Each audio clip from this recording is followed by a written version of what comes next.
On this podcast, we've talked about a lot of different subjects, as you know. A couple of those have been relationships, being single. We've talked about breakups and disappointment in relationships, so on and so forth. But one thing that we haven't talked about is the really unique situation of friendship post-breakup. Brent and I had this idea because I've mentioned before that I was in a breakup from a serious relationship about a year ago. And I'm still good friends with my ex-boyfriend. And we thought it would be really interesting to have a conversation with him about, between he and I about like how we do that and what we think of it and kind of reflecting on our relationship and just things of that nature in our lives. So this is Coffee and Catastrophe with Gabi, just Gabi today, and my friend Cody. And me. And you. Hi, how are you? I'm doing well. Good to see ya. Good to see you too. This is the first time you've ever recorded a podcast, right? It's the first time I've ever recorded anything this professionally. This is pretty sweet. Yeah, it looks professional, doesn't it? It's all a farce, I promise. Good. But so, Cody, talk about yourself, introduce yourself. All right. Well, you know my name, and I am here, and I'm having fun, and we dated. Yeah. Yeah, we dated. We dated. Let's talk about did that. The date. We did. We did lots of those. We did. And we're still here to talk about it and to laugh about it and to smile about it and to continue with our friendship. And that's really cool. Yeah. But I don't know, not too much about myself, but I teach and I fix things. In the school year, I'm a kindergarten first grade teacher. And when it's not the school year, I fix apartments in Lake Geneva. So definitely try to stay busy. Yeah, so, for sure. And now I record. And now you get to be a podcast star. Very impressed by all this setup here. Thanks. We try. But yeah, so let's talk about the doing the date thing. So we met in August of 2010. I think so. Before our senior years in high school. Mm-hmm.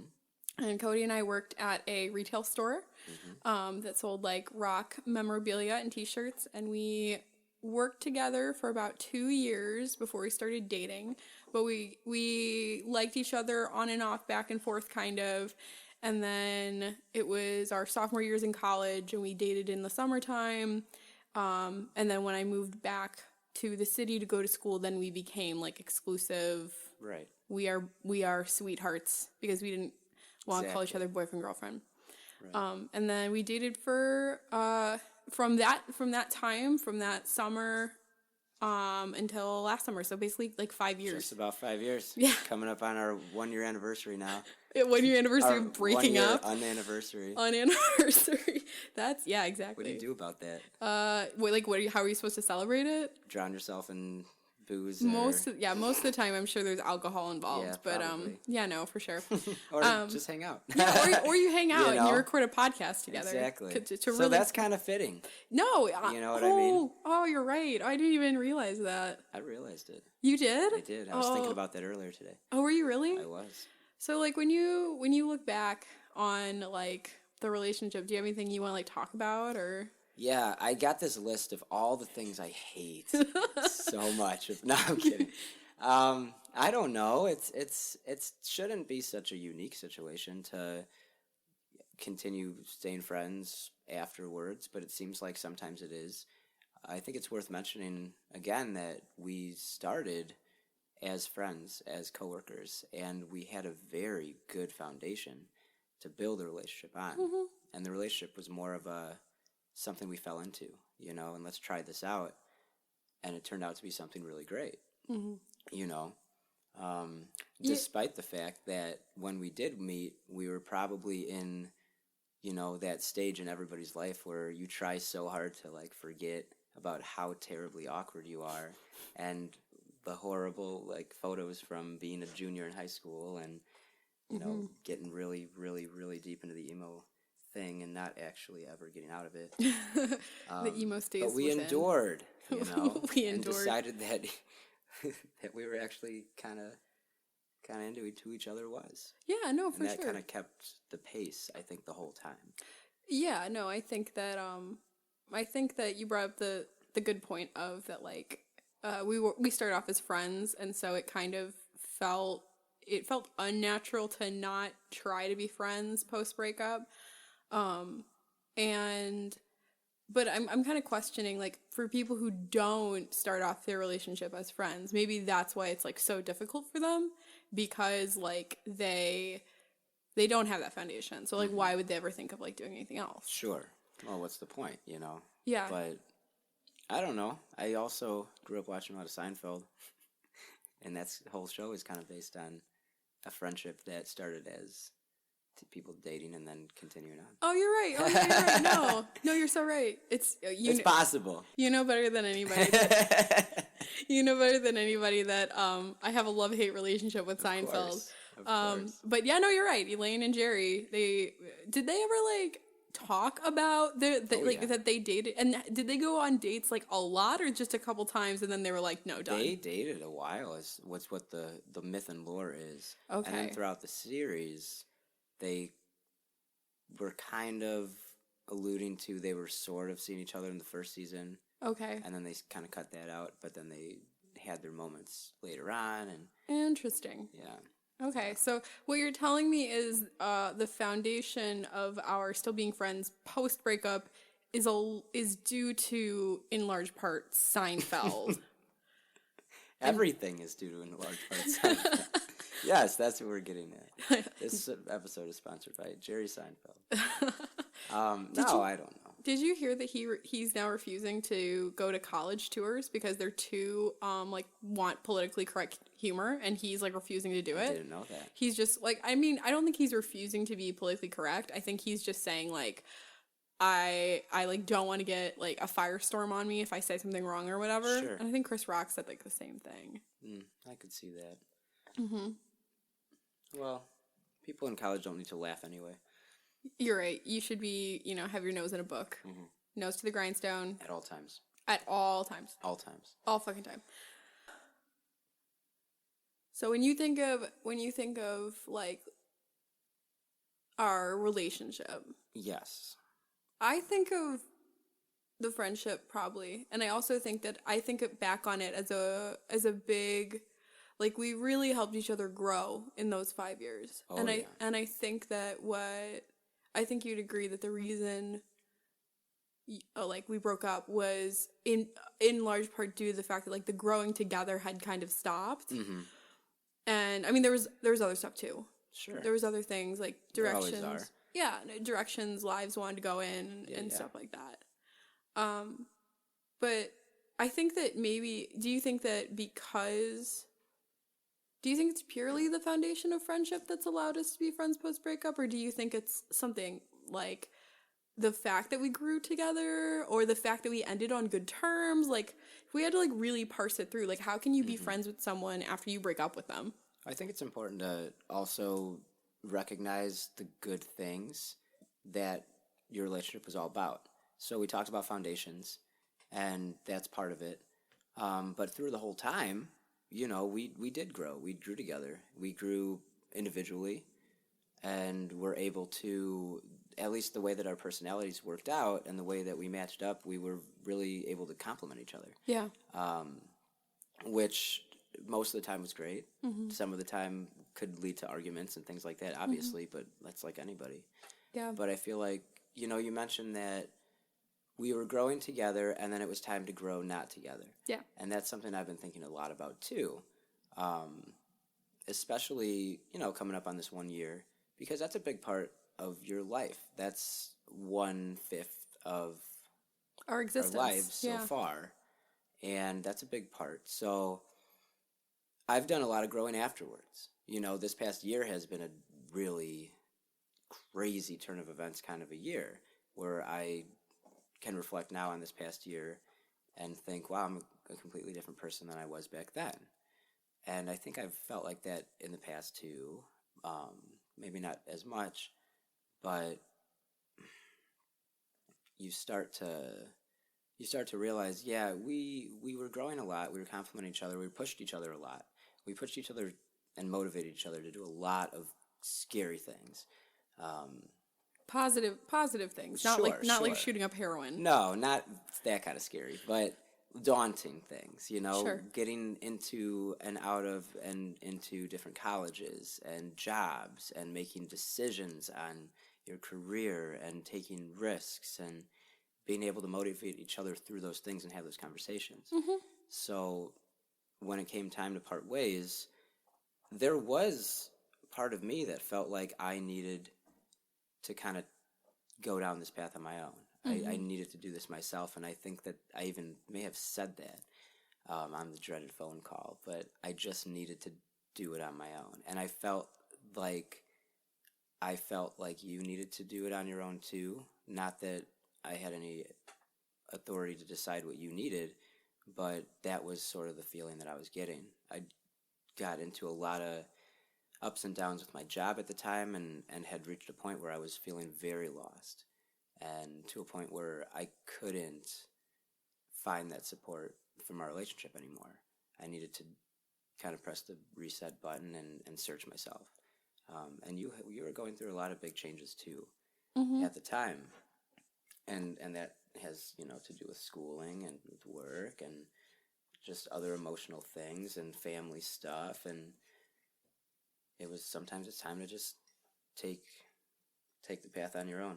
But I think another reason that we remained friends after that is because we were still able to kind of touch base from time to time, and that was valuable.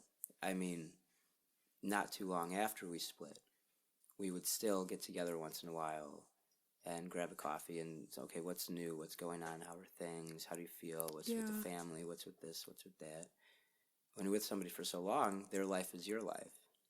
You know, their parents are your parents. Their brother is your brother. Their house is, you know, where you stay half the time, and those kind of things. Yeah, no. I mean, I do remember, like, really clearly.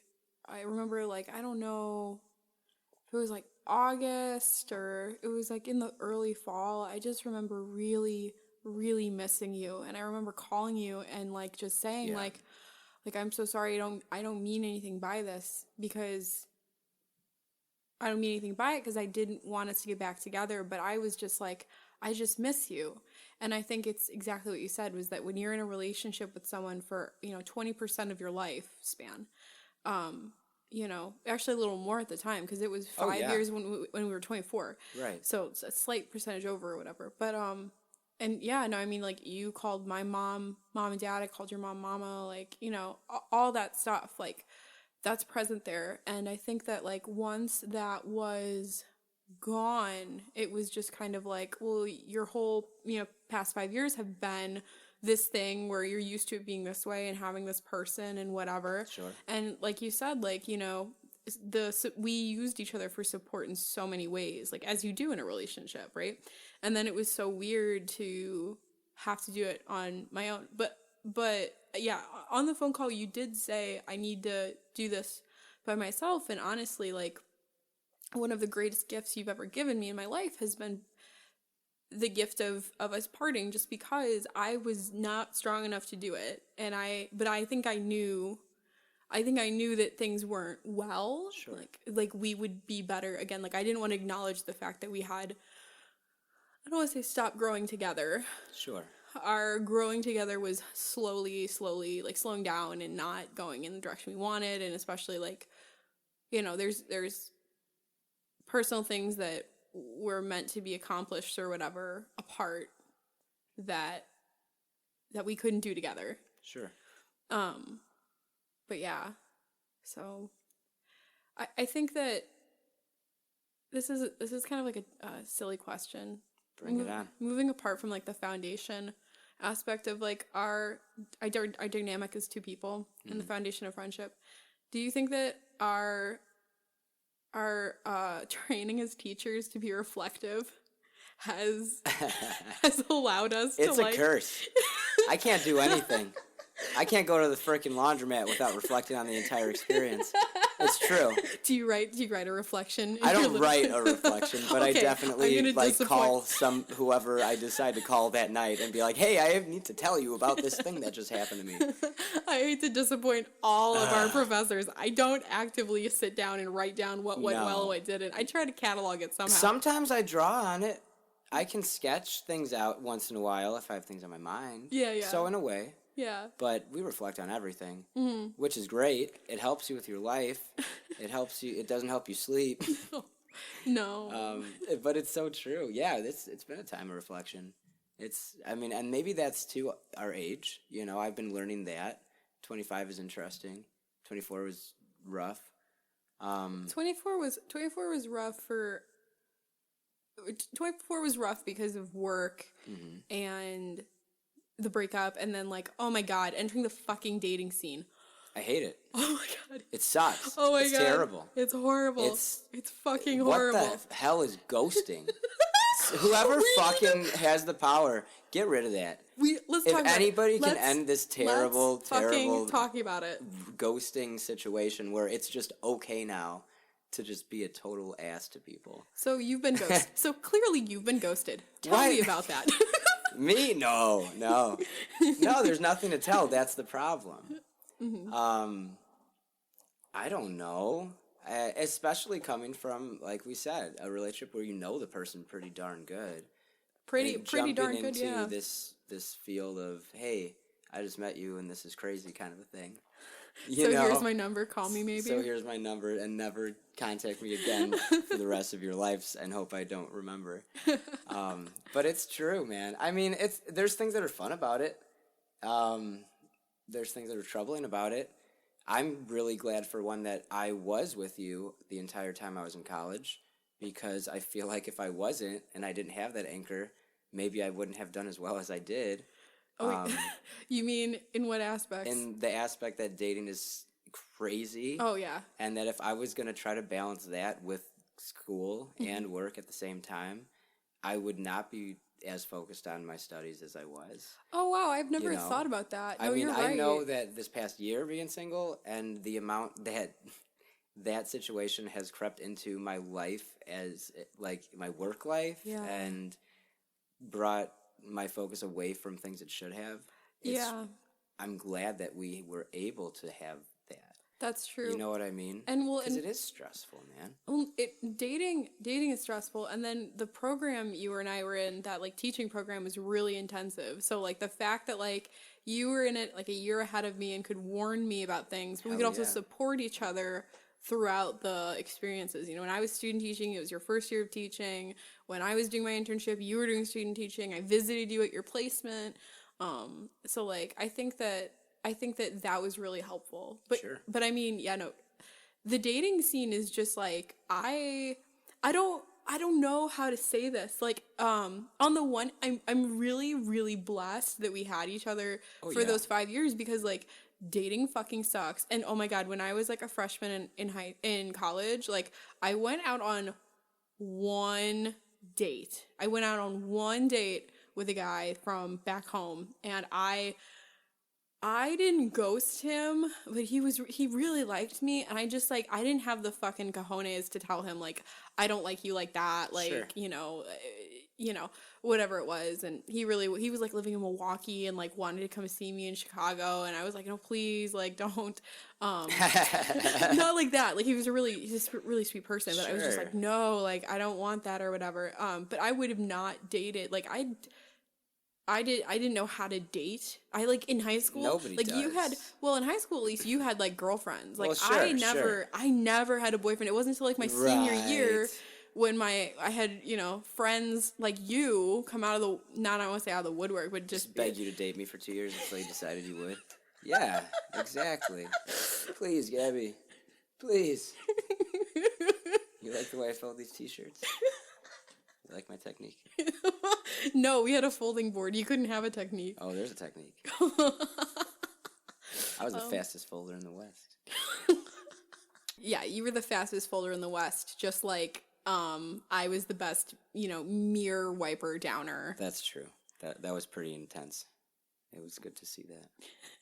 Or the dreaded putting up a t-shirt on the wall with those nasty little black clips. This is some full circle moment right here. So yesterday, or the day before, I got Old Faithful back. That was my first car, right?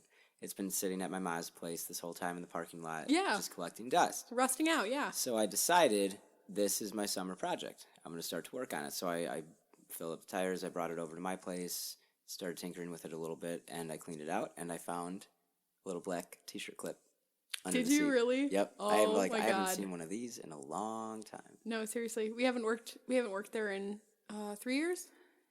Thank God for that. No. It was fun. It was fun. It was Well, that was another big relationship. I was there for 6 years. no, and You were there for quite a while too. I was there You know? shorter than you. You were so like balls deep in the company though, because like dude. you ended up doing so much. You were basically great. like you basically did every aspect of the job ever, which was like hardcore. And I do remember being like so excited to like see you, and the boss would like make sure would make it so like I would like see you, or like you would be coming and we'd say hi and then bye. Sure. Like he knew he couldn't put us together at the same time, although he did. There was only moments, a few times where he like put us on right. the schedule He to knew what close was going together. on. Well, he knew. Did we? We kept it a secret for a while. Did we? Yeah. Well, because during the summertime we were like That okay, that we were, wasn't like- official anyway. yeah, we weren't official, but then like we must have waited till like winter break to tell them that we were dating. Probably. Well, because we probably didn't do any work till winter break. You know, I was there, but You were and there. you were in Loyola. Yeah. And working on your stuff. So I don't know. But there's another, extended amount of time thing. And so we are the type of people now, to bring it back around, that tend to go for the long run. Yeah. You know what I mean? Yeah. In different areas of our lives, right? No, for sure. And now we're in this funny zone where we were thrown into a lot of temporary things, or a lot of beginnings of things. Yeah. Where it's getting out of college and starting the workforce, and figuring out where we're teaching at, and with the dating world, and we both had that in common, that we were the type to kind of anchor things down. Mm-hmm. So now, besides our 1 year from our unanniversary, I can reflect on that one and say that I had a big shifting of the gears of going from a lot of long-term, steady commitments in my life to jumping into a tornado and seeing where you land. Yeah, no, I feel the same, especially like not even just, the transition of, I remember that when we broke up at that time in the summer, I was actively looking for jobs, and you were as well. And we were both so fucking stressed from it. And I remember the last fight that we had, I had told you that I was jealous that you had gotten a call That was deep. that I was really jealous that you were getting all these calls for jobs and I hadn't landed anything. And I didn't mean it to be like because I was so happy for you. Right. It was not a pouty, like, why me thing. Like, I was really happy for you, but I was also, like, really concerned just because of the job market. And I remember that we got into a huge fight and we didn't talk for a whole week. It was hard. A whole week. But that's, like, that's, like, the signal. Like there was signs that, like, there was things happening. Those kind of things popped up. Yeah, they happened. They cropped year before, up. here and there. Mm-hmm. Yeah, and there was always, like, there was, like, always differences in, like, I don't want to say values or anything like that, but there was differences in with like what we foresaw for our lives and at what pace, for sure. And that was always there. And then it was so exacerbated by the time we got to, the 5-year mark. That's a good word, but yeah, it was. And especially, getting out of college and then reflecting on your life. And I keep using that big R word, reflecting, but here I am with where I'm on the job hunt, you're on the job hunt. I've been out of school for 2 years at that point, you for 1, or you know what I mean. Mm-hmm. And I'm thinking, okay, well, what do I see around me? How do I look at relationships and what I think relationships should look like? And based on what I've seen growing up, and you don't want to mold your relationships around what you see or what you're used to, but in a way you do. It's part of your experience as a person and what you learn. Mm-hmm. And I saw in my immediate world growing up different types of relationships than you did. Yeah. And it made me form my own opinions of how those should be, and what do I see mine to be. So I'm thinking about, move-ins and stuff like that, and family stuff, and it gets things complicated, especially at a time when things are already complicated. And it makes people scared, and it makes people freak out. Oh, for and sure. It made me freak out. It made you freak out.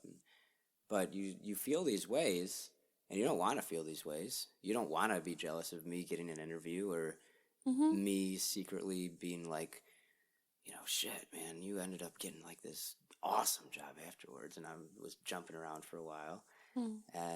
But it wasn't about that. And even though it was an argument that we had, it wasn't about that. I knew that it wasn't with malicious intent. We trusted each other. But you start to pick and pick and pick and in your mind, and it comes a time where you have to go your own path before two people just start really developing this tension with each other. And as somebody who I've said this before, I love who you are, and I could say that during and after we dated. So I didn't want to stop loving who you are as a person. I've always respected that a lot. And the more fights you have and the more times you go a week without talking to each other, the more likely it is that you're eventually just going to say, you know what, screw this person. Yeah. I don't need to talk to them anymore. That would be unhealthy. Why? That would be a disservice to all that we put into, what we've had the 7 years prior since we met. Yeah. No, definitely. No, and I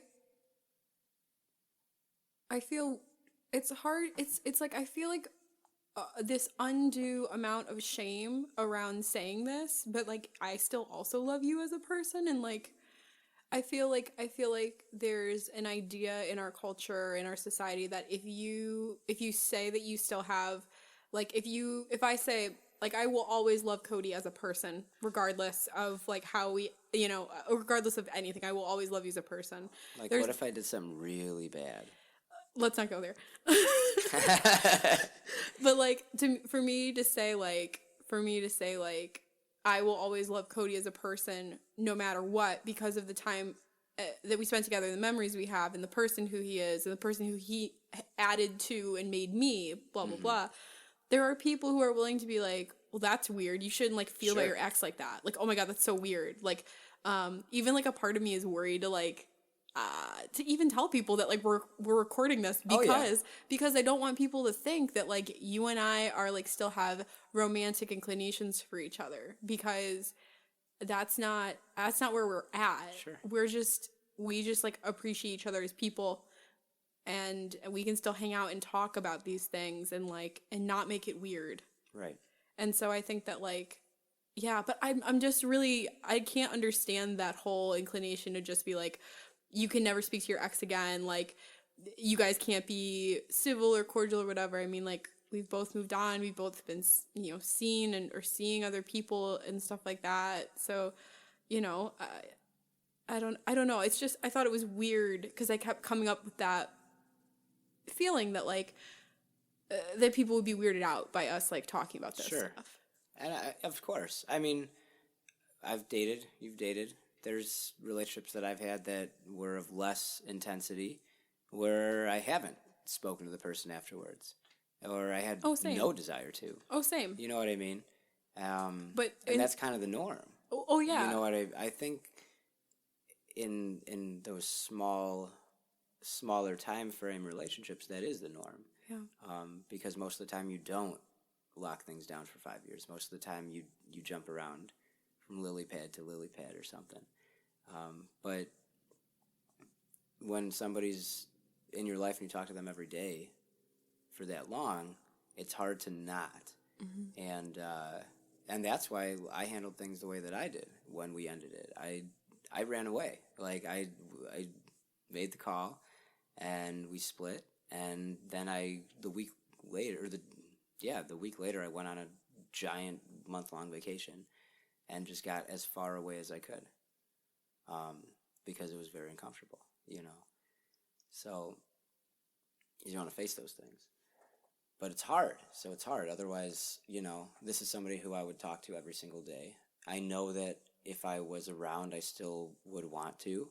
So the only way for me not to sit around my apartment and just try to keep calling you would be just get the hell away for a while, which was also kind of healthy in its own way. Yeah. But it's a different routine that you develop, and I don't know. It was hard in the beginning, and then it really just felt natural as time went by. It sure did. Yeah. Yeah. I think that it got easier, obviously. That being said, I don't know, I think I was really ready for us to be friends and remove the boyfriend, girlfriend, sweetheart, dumb. Oh, remove that label. I was really ready for that, but I didn't have like the strength to do it, to like pull it back. And the funny thing was that like I was really, obviously I was upset for a few days, and then I just kind of was like, okay, so now what?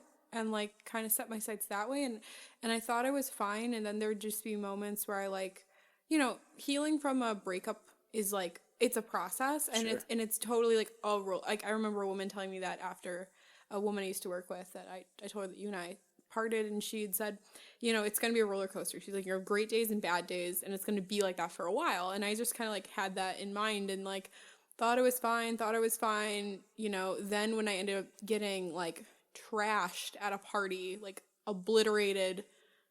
You? Yeah. Do I know about this? I don't know if you, That I don't doesn't know if you, happen. yeah, no, exactly. I literally ended up one night really, really drunk at a party, and like next day so hungover, I threw up at work and had to leave. Ooh. Like couldn't hold down Gatorade, that level of like, I made myself that sick. And I remember like lying like in my bed after, I've been sent home, and I was just like, am I really okay? Because I just did something like we all I've had heard plenty of those moments. Well, no, but where you think back. Now, is that a problem? Well, no, like what I mean is like we heard the shock in your voice when you're like, you did what? Well, Like sure. that's where I was at, and it was like, what the fuck did you do to yourself? Are you sure you're okay with the fact that you and Cody are broke up? I didn't end up. So I didn't end up dating until I got back from California in like August. I think it was early August. My cousin was like, just download Tinder, see what happens. And I did, and I got my feet wet there. And it was so funny. The first person that I dated post our breakup had also just gotten out of a 5-year-long relationship. Perfect. And it was like this weird parallel thing that like we like got to like kind of talk about, but it was just, but yeah, dating scene now, it's kind of like you'll talk to somebody for a matter of weeks or months, and then sayonara, you don't hear from them again, or like you go out and you think you have an amazing time on the date, and then like text them good night and thank you and never hear from them again. Like, it's really, and it's easy with social media. Oh, like sure. with like, it's easy to ghost somebody. Like, it's so fucking easy. And it's frankly like texting especially is like, it just makes it so easy. It's so much easier to not text them back than to fess up to, Oh, yeah. I wasn't feeling it, you're a great person. Or like, let's say it was a horrible date. Like I'm not strong enough to be like, this date was fucking shitty and you need to get your act Well, at together. the end of the day, they're still strangers. You don't really care about them anyway. That's like the thing. that's a harsh thing to say, but it's true. No, it's true. At the end of the day, You they're still a don't, stranger, know, right? and it's okay because who cares? You just met each other and whatever. It doesn't matter. Like, it's funny too, because like to go back to what we were saying, like, oh man, we were really lucky to be in like a long-term committed relationship, like when we were, because of all the stuff that was happening. I was talking to my stepsister who she was in like a committed relationship, but like she got into that committed relationship after like they were together a shorter amount of time, and she got to experience the whole like dating frenzy from teenagehood and whatnot onward. And then she's like, we're just in two different spaces. She's like you're single now and able to like go be nuts like you've never have been before. Sure. And now she's looking for the committed relationship or whatever. Right. Which, like, yeah, I don't know. I mean, it's hard to think about, like, what I don't actually even know what I really want right now, and like trying to figure that out Sure. and all that stuff. Are you in the same space? I don't know. Sort of. I know what I want. I know I don't want this. I don't like being on my own. Yeah. I never have. But yeah, it opens things up. You learn that, for one thing, it's weird to figure out how to date somebody that's not your age. Mm-hmm. And that's something that we have never had to deal with before. Yes. Because when you're in high school, everybody's your age. And when you're in college, Virtually they're your age. they pretty much are, and we were. So this was the first time that I was kind of stretched that a little bit. That's interesting. Yeah. Because before this, that never would have even crossed my mind. Just be like, oh yeah, I'm 25, I'm going to date somebody 25. Well, it's like, see what happens. I mean, I just started dating people that are more than 3 years older than me. So, Sure. like, broaching, like, the 30s. Oh yeah. And it's, like, it's interesting. It's interesting to see the differences. Like, I've always, like, you've heard somewhere that, like, boys mature less fast than girls or whatever. And, like, I swear to God, like, I had to hear it. I know it. I am one. The difference between, like, dating, like, a 26 to 27-year-old guy to, like, a 31-year-old guy, very different. Very, very different. I mean, that's not to say that there's not problems still, that, like, a guy in his 30s still has issues like a 27-year-old does, but there's definitely, like, there's that and there's, like, the difference of, like, oh, I was born in the 90s, you were born in the 1980s, like, or they'll, like, make a reference to, like, some nostalgic thing, and I'm like, I don't know what that is. I feel like such an asshole. Like, I've never watched Elf. I'm sorry. Exactly. Or they'll, like, Teletubbies. Oh, no. What? Like, no, I've never. Sorry. Ooh. Yeah. It's fun in its own way. I'll tell you what, though. I would not want to date younger. That's for sure. Oh, my God. No. I would never. I mean, honestly, like, I don't even. When I even think about, like, people younger than I dating each other and, like, what that looks like, I just envision, like snakes in a pit just coiled all over each other and, like, passing their jewels and their vape pens and getting a hepatitis A, B, and C and, good stuff like that. Flossing and shit. Yeah, and for a moment, this is how, I'm fucking old. I thought you meant, like, teeth flossing, not the fucking dance move. No, definitely not. I'm actually really good at flossing. I don't. Teeth or dance? Either. I don't. The dance move I'm really good at. My kids have told me that. My kids, of course, meaning my students. Right. Because as teachers, they're all our children. Well, whether you like it or not. Yeah, no, exactly. No, it's cool, though. It's cool. There's pros and cons. But yeah, that, you learn a lot every year. And you become kind of a different person every year and you transform. Yeah. So it would be hard to date younger because I know how I was at 22. I know how I was at 20. I know how frickin' clueless I was at 19 but thought that I wasn't. And how annoying that would be. Potentially. But yeah, it's a wild world out there.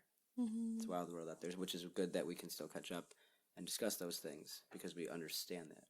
Yeah, and I really, I do look forward to the times when we get to hang out and catch up and talk about life or whatever, because in a lot of ways, like, we're in the same field teaching, and I mean, even if it's different ages, like, we came from the same, like, school of thought and program, and we're friends for so long that it's really important to me that, that happens, and going over to your apartment and hanging out and thinking about, the way that's, like, transformed and how you built your little nest or whatever, and all the times falling asleep on the couch while you either played Halo and ate ice cream and watched Bleach. Yeah, that was fun. I don't do either of those things as often anymore, except the ice cream. That's a forever thing. The thing, the best.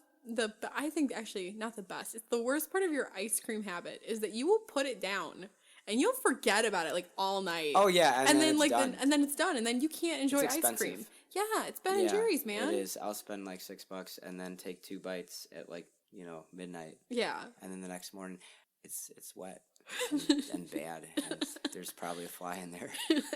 And then it's like, okay, nobody's here. I'm not in a relationship anymore, so I don't have a girlfriend to judge me if I pick this thing out. Ew. And eat it. No, I wouldn't do that. No, but I have like, I have put it back in the freezer before. Yeah, but then it's gross because like everything settles. The brownies aren't as succulent. Ew. They're not floating like they should. They're just a big lump at the bottom, That's gross. You called them succulent. They were. Ew. That's a good phrase. I hear that on like Food Network. Oh, you watch Food Network I now that we're broken up? I did for 5 years. I would know enough about it. Jesus Christ. I've never actively pursued watching Food Network. It just kind of happened. No, you're so right. I made you watch so many cooking shows. Oh, yeah. It was great. I love how you're just unapologetically like, yep, yeah, I fucking know. Yeah, I know. I know all those damn guys. Bobby Flay. I don't like Bobby Flay. Nobody does. And I don't even know why. But I know we don't like him.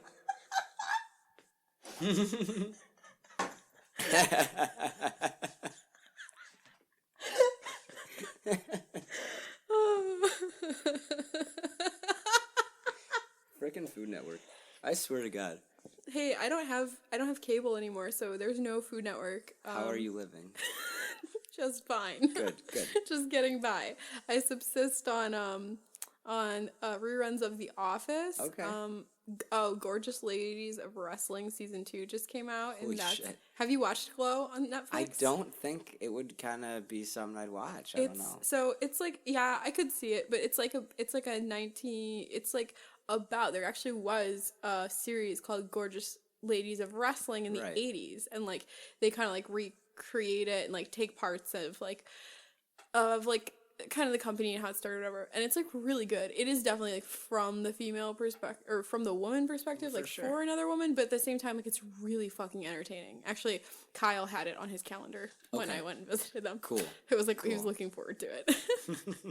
Yeah, and we were just referencing our friends like Anna and Kyle, who we love very much. Well, hell yeah. We still have.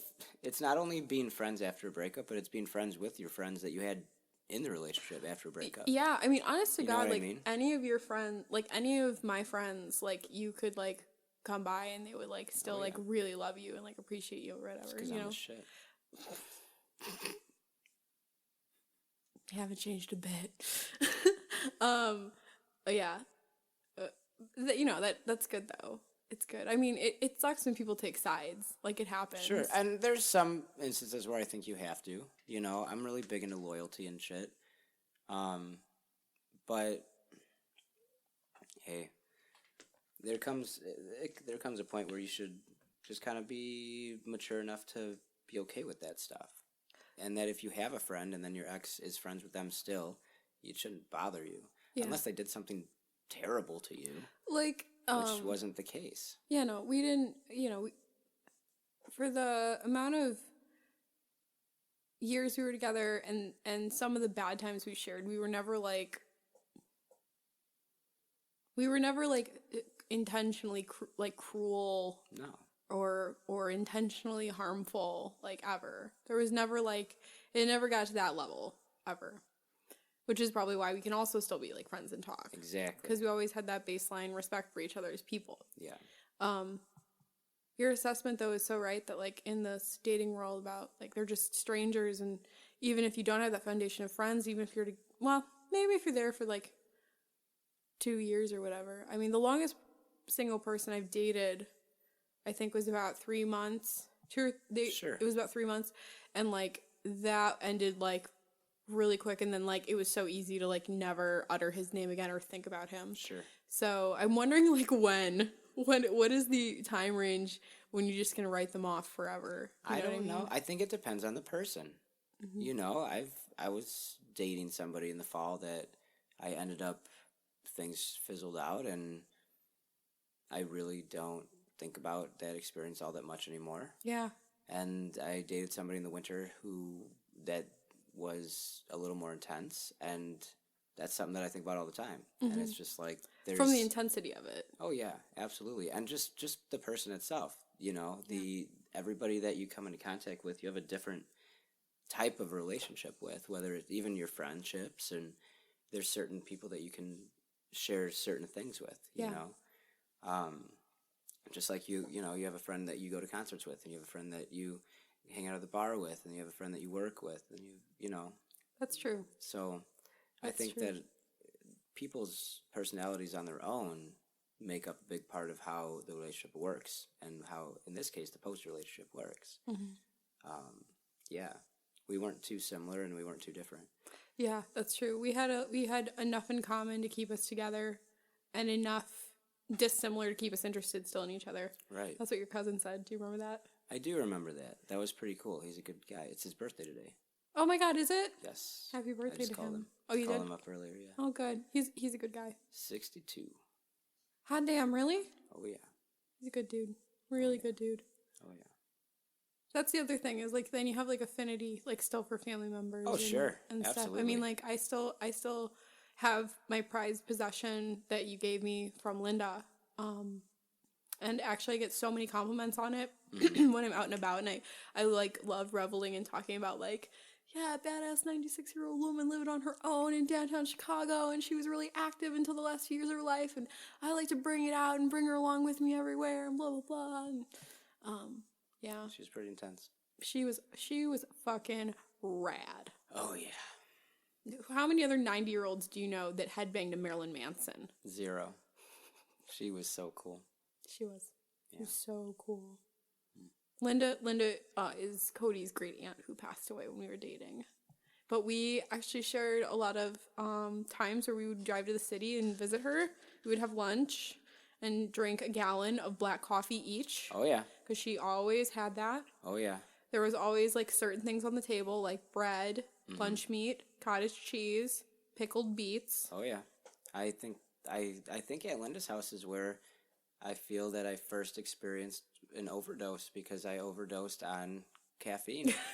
I had never before felt what it would be like to just have, be force-fed 12 cups of coffee. Yeah, and then you were. And then just be like, I'm 15 and I don't know what to do. That is exactly what it felt like. It's pretty rad. Yep. Oh. What else you got in your mind? I was about to ask you the same thing. Well, at the moment, I'm trying to decide if I should take a sip from this water or from this Gatorade, because they're both on this table. I think you should do... So I'm going to mix them both together and do it that way. Ew, don't do... Wait, you're going to mix them together in your mouth? In my mug. Oh, in your mug? Mm-hmm. So you're basically going to have watered down Gatorade? I'm just bringing some excitement. I'm having Gatoraded up water. Ew. I don't know. I thought it was time to do kind of a whimsical thing. So here we are. Hey, man. However the spirit moves you, right? Mm-hmm. That's good. Yeah. Do you think any of our friends are weirded out that we are friends post-breakup? Some of them, sure. Some of them. Do you Probably not the ones that we hung out with together a lot. You know what I mean? Yeah. But I don't know. It depends. I think the more recent friends get it, and the farther back friends don't, for my side of things. Yeah. Any friends that we made in college, we made together. That's true. Because we were at some party that they were at or something, But I have, some of the closest friends of mine I've known my entire life. So that kind of thing is different. There's kind of something sacred to that. Yeah. Where it's like, they're not going to get it, and that's okay. They don't have to, but it is what it is. It's true. Yeah. This kind of like this stigma or this attitude that you can't like have positive feelings, like, because you can have positive feelings minus romantic or minus physical attraction or sexual attraction. So it's really weird to me that, like, I don't know. And I'm, like I said, I'm still even apprehensive to like release this episode because I don't want people assuming that we're, still hung up on each other. Because I think that we've both like grown so much as people to the point that like if we tried to date again, I don't think it would work. No, I don't think so. Then we might actually murder each No, other. we might actually, like, we've had enough time apart and to, like, become our truest selves and Oh, yeah. and are still becoming it to the point that, like, if we got back together, we would fucking kill each other. It would be really easy to break up again. No, oh, it'd be so easy. Because it takes away that so easy. the fear of breaking up. Oh, you're that happened the first time. Oh, Now we can be like, you know what? we did this. Done once. this before. Get out of my house. All right, let's go down the list of how does this work? Yeah. I yell something. You yell something. I get my keys. I stand by the door for 15 minutes. I tell you to get out of my house. You tell me to get out of my house. I stand by the door for 15 minutes, like just daggers into you. Yeah. Walk and you out. say some shit that I really hate. Yep. And then I go like pace around my back porch for about 20 minutes. Oh, good times. That doesn't sound fun. That's why that's no work. That's why that's no work. But Exactly. But the whole time would be easier to be honest, you know? It'd be easier to be honest. We've always been honest about things. But going through a year of on our own, you'd be like, you know what? Yeah, we don't need fighting. We don't need negativity like that. It shouldn't be that way. It doesn't have to be that way. Now we know that it doesn't always have to be that way. Yeah. And that it can, and that sucks. Yeah. And you see it with others, you know? Yeah. So, I don't know. Not to say that it was hell when we were together. It was a lot of fun. It was some awesome, awesome times. No, it was some of the best times. It was lots of fun. There was good feelings. There was good vibes. It was good. Yeah. It was good when it was good, you know. Sure. And you know, I almost made like a sheep noise, like meh. It's a good little sheep noise. Meh. Meh. Meh. What's that? Oh yeah, Sam the Sham and the Pharaohs. That song. Hey there, Little Red Riding Hood. Oh, nice. Or maybe it's. How did you know the band that did that song? That's awesome. No, for real. Okay, it's like I would have never guessed that. with a name like Sam the Sham and the Pharaohs. You remember that shit. Okay. But at the end, he's like, you know, he's saying he's the big bad wolf and he's walking with Little Red Riding Hood, and he's like, I'm gonna keep my sheep suit on so you can think something. But I think that like, was an allusion to latex-free condoms. oh, They're made from sheepskin. oh, a lambskin. Same thing. Isn't a lamb? I think a lamb technically is a very young sheep, but they're the same They're still species. But at the end of the song, he's like howls and he's like, I mean, bear. That was good. Yeah. Bear. I remember that. We had a soundtrack of Halloween songs when I was in 4th grade, and that was one of them. And they would play it every day. And I was like, yes. Yeah, I love that song. Oh, yeah. So fucking good. One of the things that made you and I friends was music. Hell yeah, it was. Fucking Manson and the Used in My Chem and A lot of my chem. lots of My Chemical Lot Romance. of My Chem. One of the times you tried to persuade me to date you, we listened to their second album in your mom's car. The bowling party. The Bowling Party. One of the times. One of the It times. worked eventually. Yeah, you had to wear me down for 2 years though. I knew you liked me. You were just playing tough. I wasn't just playing tough. I was also like, You were fuck, scared. why? I didn't want to date. I'm still kind of wary about like dating and stuff. Like I don't actually know what I want. Like It's fine. I get into moments where I'm like, I could see myself like dating and like being with one person for a long time again, and then I get into this mood of like, no, I just like dating a bunch of people and getting to do whatever the fuck I want, and like, I don't know, I gotta ponder that. But it's like, again, to go back to that conversation with like my stepsister, it's just kind of like this weird thing of like, I'm in a different phase than, I don't know if most 25-year-olds like are in this phase. I do know one thing is that like I knew when I was turning 25 I was like super anxious about it, and I remember one woman at my work being like, 25 was a great year, I moved to the city and I moved in with my boyfriend and I did this and I did that, and it kind of revolved around like a relationship type thing. And I remember just looking at somebody else, I'm like, well, first I need a boyfriend and then I need a house in the city and then I need Yep. which Yep. yeah Yeah, there's a lot of people are now doing that. Yeah. You know what I mean? They're doing it now. People are pairing up, and they're pairing up for a while. And it makes it so much harder to get back in contact with your high school crushes. Tell you what, because they're all frickin' engaged. Well, maybe you are looking in the wrong places, and you should stop trying to make booty calls from high school. Hey, I didn't say that. Well, not The booty mind calls, wanders, but- that's it. Well, like, sure, maybe you want to... You know what? Actually, no. I've never thought about any person I've ever had a crush on in high school since probably sophomore year of college. It's probably a good thing. It is probably a good thing. Yeah. Anyway, anything else you want to talk about being friends post breakup, or is it possible, or? It is possible. It's very possible. But you have to want to. Both people have to want to. Oh, I don't want to. It just happened naturally. Oh, you want to. Ugh, that sheer confidence. Always with you. Always. Can't get rid of it. Nope. So, I do agree, though. Both parties need to want it, and they need to value what they had before and value each other as people. Have that. It helps to have the foundation of friendship. Maybe helps. it's not necessary, though. Sure. But yeah, I think this was a positive talk, and to really question that idea of, why are we weirded out when two people can be apart romantically and still be friends, and so on and so forth. I think that was a good summary. Anything else you would like to say on your first ever podcast recording? Oh boy. Let's see here. Moon landing never happened. It's official. Go Cubs. Hi, Mom.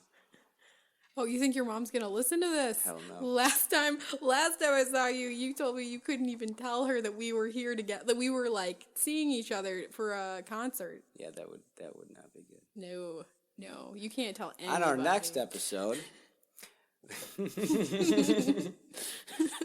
gonna have Cody's mom on the show.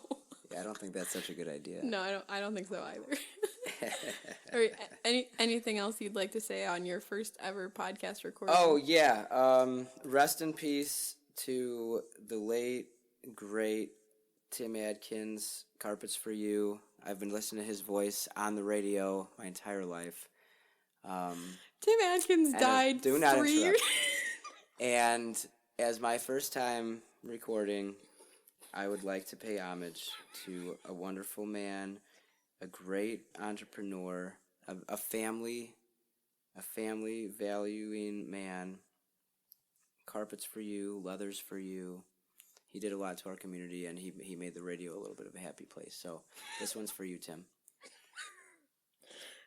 For context, Tim Adkins has been dead for how many years? I think 7, 8. It wasn't that long ago, but it's fresh. The wound is still healing. It's so great that you could dedicate this recording to Tim Adkins of Carpets for You. And leathers for you. And leathers for you. No one outside of our area is going to understand that. Actually, even people in our area probably won't get it. I think they'll get it. They'll get it if we sing the theme song. Can we sing the theme song? I don't actually... Carpets for you. Carpets for me. Carpets for everybody. Everybody. There you go. That's a good way to end. Thank you, folks. All right. This is Coffee and Catastrophe with just Gabby today and Cody. And Cody. You can like us on Facebook at Coffee and Catastrophe. Follow us on Twitter at CCWBG. Our website is coffeeandcatastrophe.com, where you can download every episode we've ever posted. We are also on iTunes, Stitcher, and CastBox for you to subscribe to. So until next time, folks, take care and be good to each other.